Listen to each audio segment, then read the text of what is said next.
रहीम exercise number 7.4 है और question number इसका है 6। ठीक है, बहुत ही इंपॉर्टेंट सवाल है, छठा, सातवां और आठवां। कहते हैं find 11th term of GP. 11वीं रकम जो है वो अकलीदी तरतीब की या सिलसिला की मालूम करनी है, जबकि 5वीं जो रकम है वो 9 के बराबर है, 9 के बराबर है। कॉमन रेशो मतलब उनका जो निस्बत है वो कितनी है, 2। हम जानते हैं कि A11 AN किसके बराबर होता है, A1 R की पावर n-1। क्लियर होगी बात जी। ये तो हमारा मेन फार्मूला है। ठीक है, इसको करने के लिए हमें A1 और R n-1 की ज़रूरत है। A5 उसने दिया हुआ है कितना, 9। इसको ज़रा हम हल करते हैं साथ साथ। A5 क्या होता है, A1 R की पावर 5-1, और ये किसके बराबर है, 2 के, 9 के। R की वैल्यू क्या है, R की वैल्यू है 2, 2 की पावर 4 हो जाएगा, 9 आ गया। 2 की पावर 4 क्या होती है, 16, ये बन गया। अब 16 मल्टीप्लाई हो रहा है, इधर क्या हो जाएगा, डिवाइड।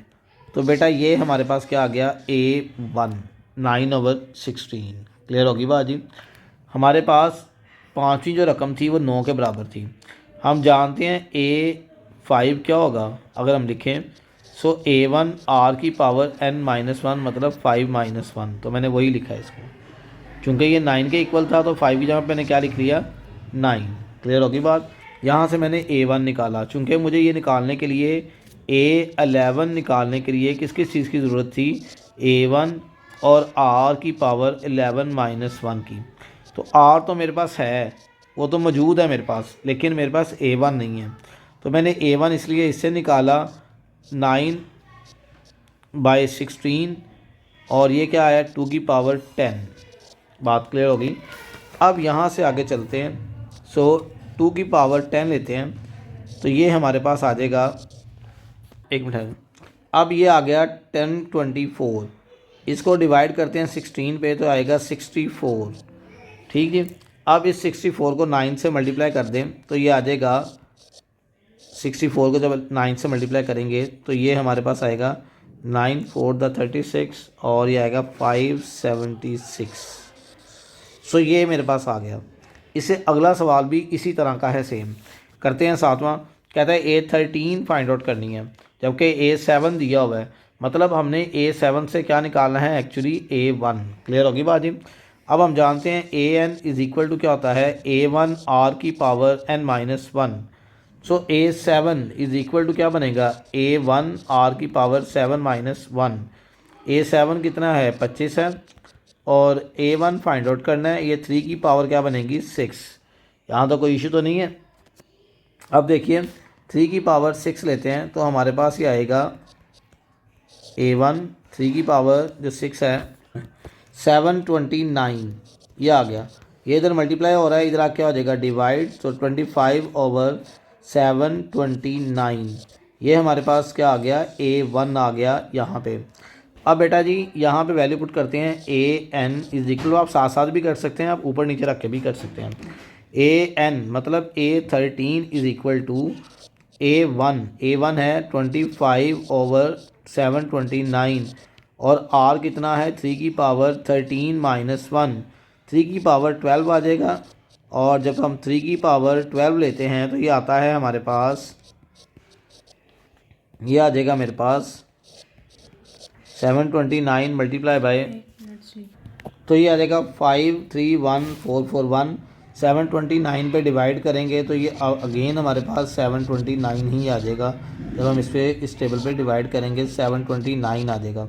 729 को 25 से मल्टीप्लाई करते हैं, so we will get A13 = 8225।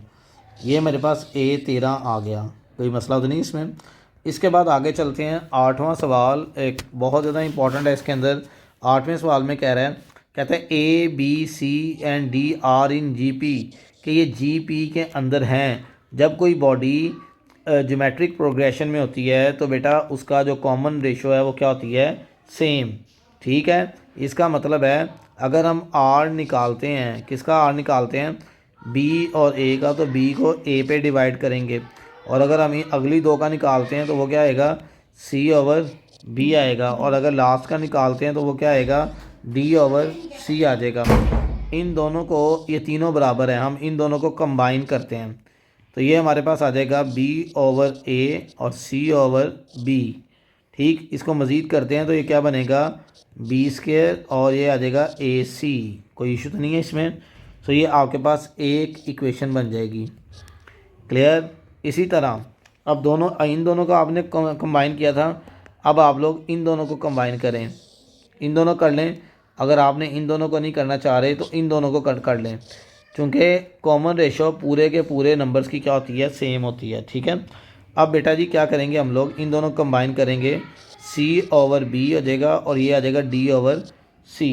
इधर आके बेटा ये मल्टीप्लाई हो जाएगा, ये क्या बनेगा, सी स्क्वायर और ये क्या आ जाएगा, बी डी। क्लियर होगी बात जी। ये हमारे पास सेकंड आ गया। ये काम आपने पहले कर लेना है ताकि गलती ना हो कोई भी। ठीक है, ये लॉन्ग क्वेश्चन आता है।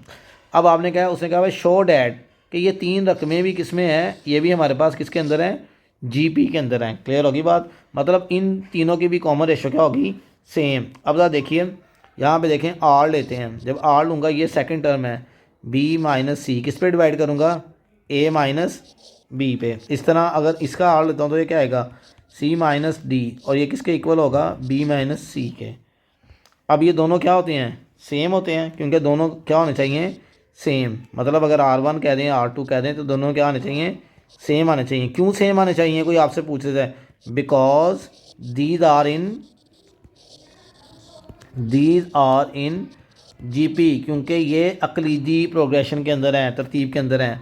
अब b minus C over a minus B, और ये आ जाएगा c minus D over b minus C, ये है इसके इक्वल है।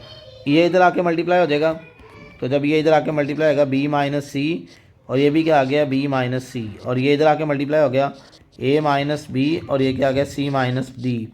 मल्टीप्लाई करते हैं तो b माइनस सी का होल का स्क्वायर बन गया। ठीक है, यहाँ पे क्या बन गया, मल्टीप्लाई करेंगे पहले a को दोनों के साथ और फिर माइनस बी को दोनों के साथ करेंगे। a का स्क्वायर प्लस b का स्क्वायर, बल्कि चाहे इसको ऐसे ही रहने दें, स्क्वायर ओपन ना भी करें तो चलेगा। इसको मल्टीप्लाई करते हैं, A C minus A D minus B C, और ये क्या आ जाएगा, माइनस, ये क्या बनेगा, minus minus plus B D. ठीक है जी बात। अब आप ऊपर देखें, आपने बी डी किसके इक्वल था, सी स्क्वायर के, ए सी किसके इक्वल था, बी स्क्वायर के। ठीक है, यहाँ से एक और भी काम करना पड़ेगा हमें। हमने इसको पहली दूसरी को किया था, दूसरी और तीसरी को किया था, पहली और तीसरी को भी कर लें। थर्ड कलर को यूज़ कर लेते हैं ताकि हमारे लिए आसान हो जाए। पहली और तीसरी को नहीं था हमने किया, ये भी कर लें, यहाँ से वैल्यू निकलेगी, फिर वो बिल्कुल क्लियर हो जाएगा। कैसे आएगा जी, ये आ जाएगा बी ओवर ए और ये आ जाएगा सी डी ओवर सी। तो ये इधर आके मल्टीप्लाई आएगा, B C is equal to A D. Clear जी, ये तीसरी इक्वेशन है, यहाँ पे ये भी लिख लें। अब देखिए यहाँ पे b माइनस सी का होल स्क्वायर, ए सी किसके इक्वल है जी, देखिए बी स्क्वायर के। ए डी किसके इक्वल है, बी सी के, माइनस बी सी लिख दें, तो ये बी सी पहले से ही है। और बी डी किसके इक्वल है, वो सी स्क्वायर के हैं। अब गौर से देखो, ये क्या बन गया, बी स्क्वायर प्लस सी स्क्वायर माइनस 2bc। क्लियर होगी बात, यही बना। अगर हम इसका भी स्क्वायर ओपन करें तो क्या बनेगा, ए का स्क्वायर प्लस बी का स्क्वायर माइनस 2ab। देखें लेफ्ट हैंड और राइट हैंड साइड सेम आ गई। ठीक है, सो विच शो डैट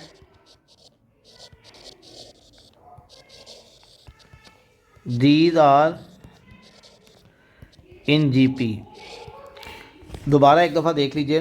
देखें हमारे पास ये पहले उसने ये नंबर दिए हुए थे, हमने पहले बताया कि अगर ये जीपी के अंदर हैं तो इनका कॉमन रेशो क्या होगी, सेम होगी। हमने पहले को दूसरे के साथ, दूसरे को तीसरे के साथ और तीसरे को पहले के साथ कंबाइन करके 3 इक्वेशन बना ली। अब हमारे पास जो सेकंड टास्क था वो ये था कि जो नीचे वाली जो 3 रकमें हैं ये भी जीपी के अंदर हैं, ये आपने साबित करनी है। तो ये साबित करने के लिए मैंने क्या किया, इनका भी कॉमन रेशो ले लिया और उन दोनों को भी क्या कर लिया, मैंने कंपेयर कर लिया। कंपेयर करके मेरे पास जो इक्वेशन बनी, एक साइड को वैसे रहने दिया, दूसरी साइड में सिर्फ वैल्यूज़ को पुट कर लिया, तो मेरे पास लेफ्ट हैंड और राइट हैंड साइड क्या आ गई, सेम आ गई।